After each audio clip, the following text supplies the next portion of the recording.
Hi, and welcome to the Tranquil Cottage Knits podcast. My name is Michelle, and I'm your host. I can be found on Ravelry as Tranquil Cottage, and then on Instagram as Tranquil Cottage Knits, and I'm also able to be emailed at tranquilcottageknits@gmail.com. So welcome. Thank you for giving me a shot. I appreciate it. I am sure as time goes by, this is going to get easier and I'm going to get better at it, but this is my first attempt at a podcast. I had thought long and hard. I've wanted to do this for a few years, and I thought really long and hard about whether I wanted to do a video podcast or an audio podcast or just blog.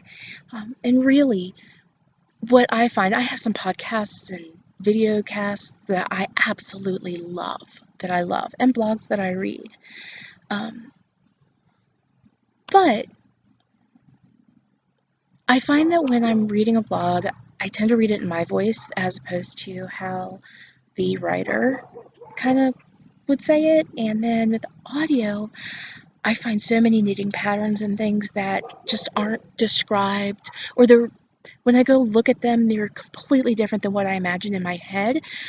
So I thought really the best way to convey what I'm talking about as far as knitting and things like that is to actually just show you. So that's why I'm trying a video podcast. I apologize for any ambient noise. I am recording out here in my backyard. Right on the other side of this hedgerow is railroad tracks, so I'm hoping a train does not go by.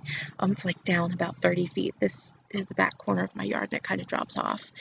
And then beyond that is the Shenandoah River. So, again, I love it out here. It's beautiful. It's a hot, balmy day. The date, that would be helpful. Today is July 2nd, 2017. So again, bear with me if there's any ambient noise. I will definitely try to keep it at a minimum, and truth be told, I've already restarted this about 14 times, just because a train went by and then the dogs were barking, and it just gets a little crazy. So again, bear with me, and hopefully we can make this work. So I am a knitter and a spinner, and not a crocheter. I would love to crochet. I just, for some reason, that skill is just, it does not come easily to me. I'm sure if I sat down and really worked at it, obviously, practice makes perfect and I'd become proficient, but knitting is my passion, and spinning, and I'm learning how to weave. I have a Cricut loom, and I'm just starting to learn about it and starting to research, so I'm sure that skill will come along, hopefully. The reason I was very interested in doing a podcast, I've thought really about doing it for a long, long time, and just never got the oomph to do it. So I'm giving this a shot, and hopefully it'll just resonate with you guys, and it'll start to feel like home to me, because I had a really solid knitting group. I love them to bits, and they're wonderful, wonderful people. But when my husband and I got married and we moved out here, I am about 2.5 hours away from them now. So I miss having my knitting community. I very much miss the camaraderie and the love and just the support, and they were really wonderful. And that's how I met my best friend, and she has a podcast. Hers is an audio podcast. It's the Wrapped in Wool podcast. Her name is Becky. You should check her out. She's absolutely wonderful. And that's how Becky and I actually met, and we've talked about doing a joint podcast. We still live about 2 hours away from each other, so it's just getting everything to jive is a little dicey, a little difficult, but we're probably gonna try to work on that. So the birds are starting to chirp a lot because the sun is setting behind me here. So I, as I mentioned, live out here in Virginia in the Shenandoah Valley. I live with my darling husband. He's quite a wonderful guy, but don't tell him I said that. his head will just get big. Ouch. I cut my finger today making him dinner. This poor finger's been through a whole lot lately. It has been pinched and it has now been cut almost to the bone. We really contemplated whether or not I need to go get stitches, but we think I'm okay. So it's not bleeding. So there.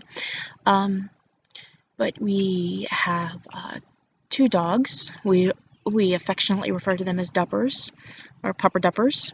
And so that's Tucker and Callie. Callie is a 55-pound lab mix, and Tucker is my shepherd. He is about 92 pounds now. When we adopted him, he was in pretty bad shape. Every bone in his body just kind of stuck out. His hips were like big knobs on his back, and it was really heartbreaking. And when we saw him at the shelter, we had Callie with us, and we took him out in the play yard and let him and Callie try to play and see if they would get along, and they did. And so we went ahead and fostered Tucker, and 2 weeks later we adopted him, so he became a member of our family. We also have a couple of cats. We adore our cats, and so that would be just lost Sadie. She was my 16-year-old creamsicle cat. She was orange and white, and I loved her to bits. When my mom passed away, we inherited her cats. They were family. There's no way I was going to put them in a shelter, so they came home with us. So I have mom's cat, Sophie, and Sadie was mom's, and she's passed away. And we have Daisy, and Oliver and George, and Zoe. And so there's her cat board. And we also have Cecil, who is my fuzzy lop rabbit. He is adorable and bouncy and fun, and he binkies all over the place. If you're familiar with rabbits, that's a rabbit term. When rabbits are happy, they do these binkies where they jump up in the air, and so that's my fur family. So I live in Front Royal, Virginia, Shenandoah Valley.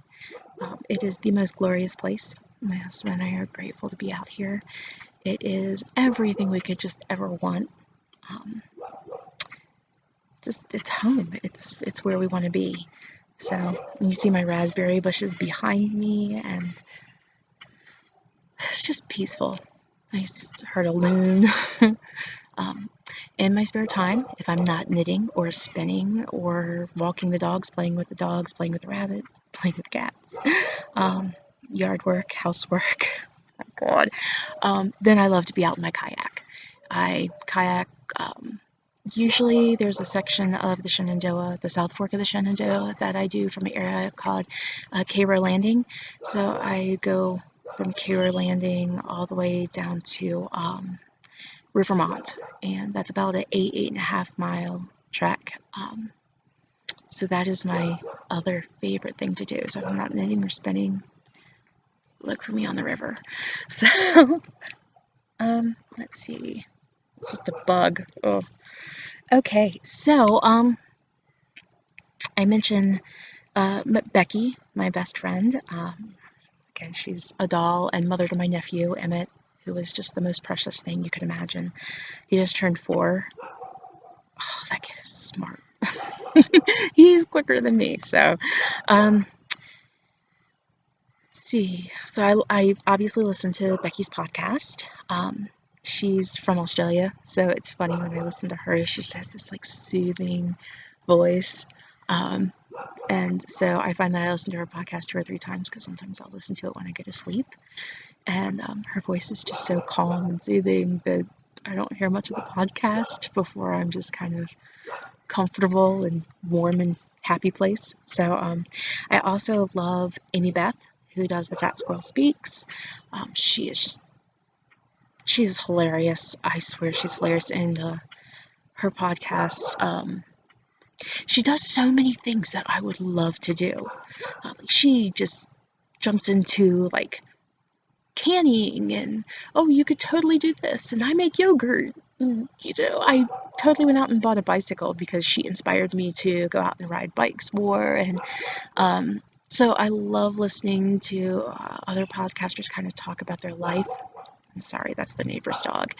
Um, so I love listening to podcasters talk about their lives, and I love it, especially not having a knitting community really around me. We're working on forming one, but I love that kind of camaraderie. Talking to people or hearing from people, because I'm obviously not talking to them, about things that I am interested in, and um, having them inspire me, just to kind of take a chance and try some new things. Uh, Joanna Moskal, who does, she's Joanna Spring from Knit Spin Farm. She does amazing stuff. Oh my goodness. I so want to go to Indiana just to go to their farmers market because she posted pictures on Instagram of her booth and it was phenomenal. But Becky and I went to Rhinebeck last year and I was lucky enough to actually get to meet both Joanna and Amy Beth as well as Joanna's husband Bill, all at Rhinebeck. And it was funny because Stephen West was right there and I'm just like, Amy Beth!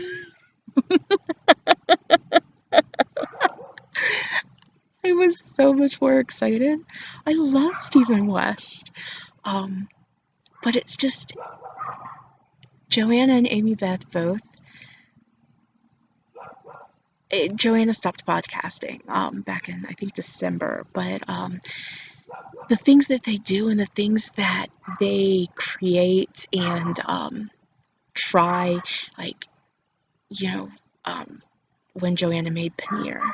And Joanna's husband does all this fresh baked bread, and Joanna has the farm with the goats and sheep, and love it. And she also spins, and she does the 3 plies 2 ways. And then Amy Beth loves to do socks, and she does canning. And I was so inspired because she made her own yogurt, and it's that listening to Wrapped in Wool. It's like having a conversation with my best friend, somebody who I don't get to see all that often, and it's just amazingly relaxing and like home to me. And Joanna and Amy Beth, it's just so much of what I'm interested in, and so much of the things that I would like to do, but I'm not quite courageous enough to jump in and do. And then they just kind of like, you should totally just try this. And they talk about how they do it. And so those 3 right there are the 3 podcasts mostly that speak to my soul, which is why I listen to them. I also listen to the 2 Knitlit Chicks, like their podcast a lot, and Prairie Girls, the Prairie Girls Knit and Spin from the Nebraska Prairie. They are so much fun. They're just so fun. If you've never listened to them, you should totally give them a shot. And then I also listen to the Yarniacs. I've listened to the Yarniacs really from the beginning, since they started their podcast. I remember when they weren't even sure if they were going to keep the name the Yarniacs, but they did, and they're quite a ways in, and I love their podcast too. That's better. Ouch. Well, we will use that as an opportunity to learn editing. Oh, I banged my finger again. Oh, so back to the podcast. So the Yarniacs every year do the Colors of Fall knit along, and what they do is, if you've never listened to it, if you're not familiar, they do the Pantone Colors of Fall, or I believe it's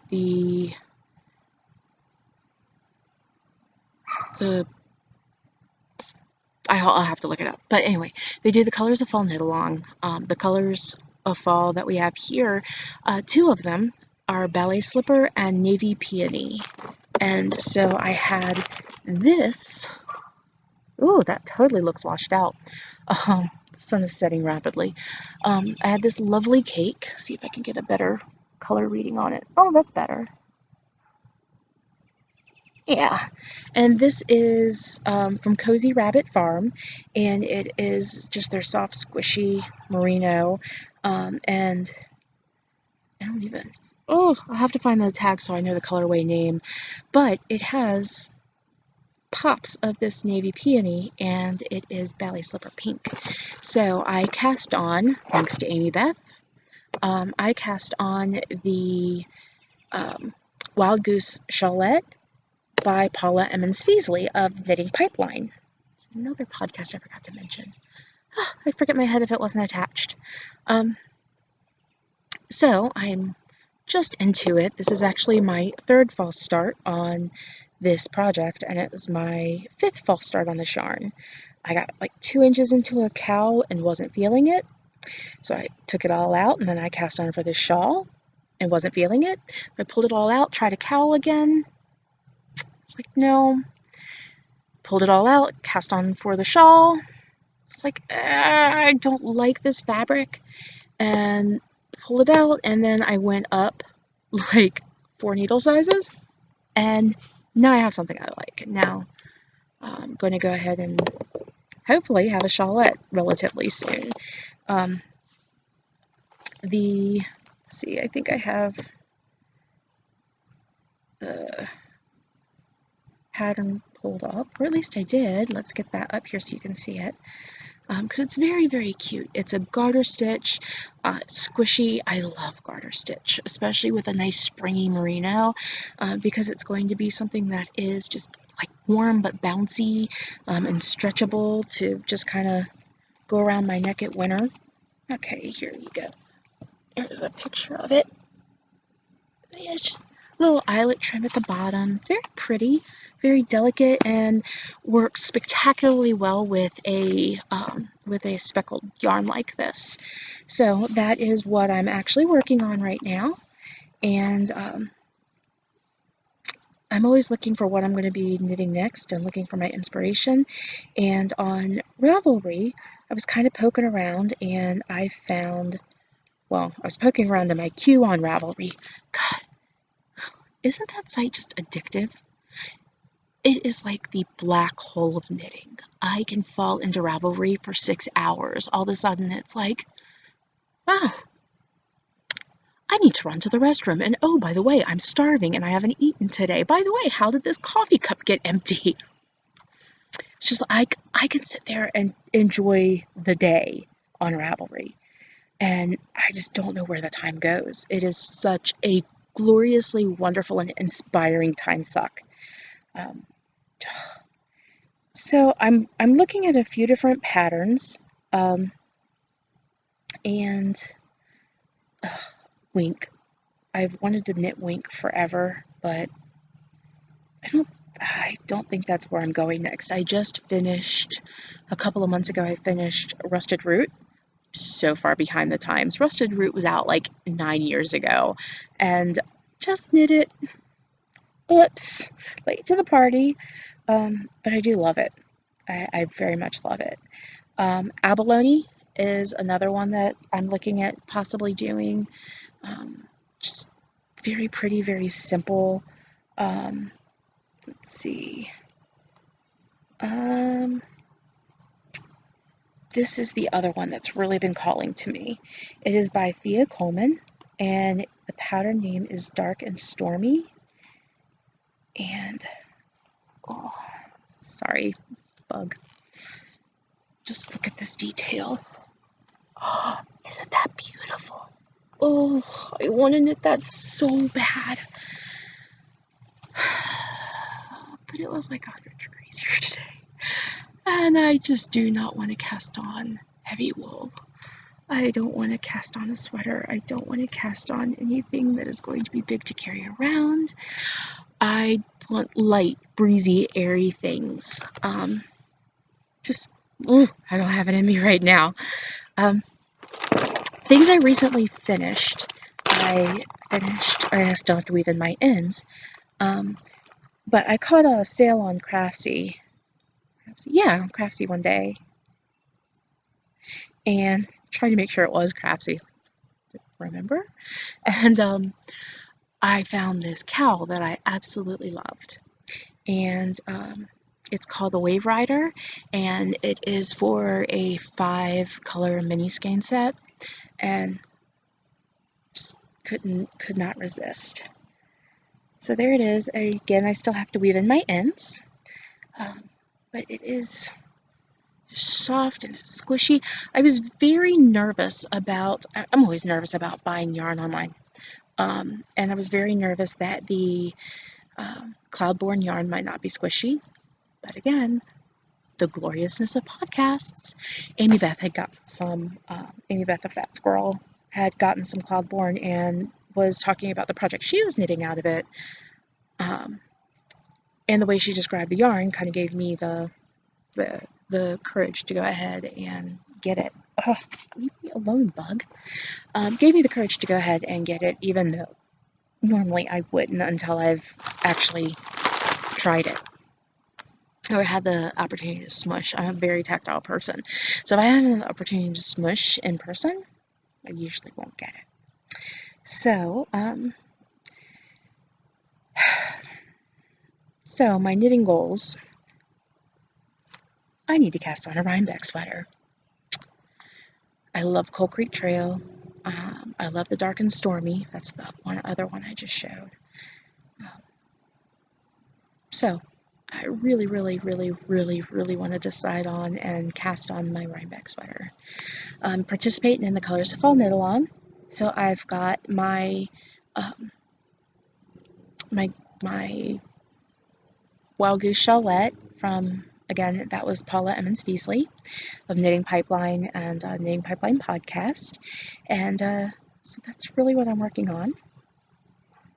And dog's kind of going crazy.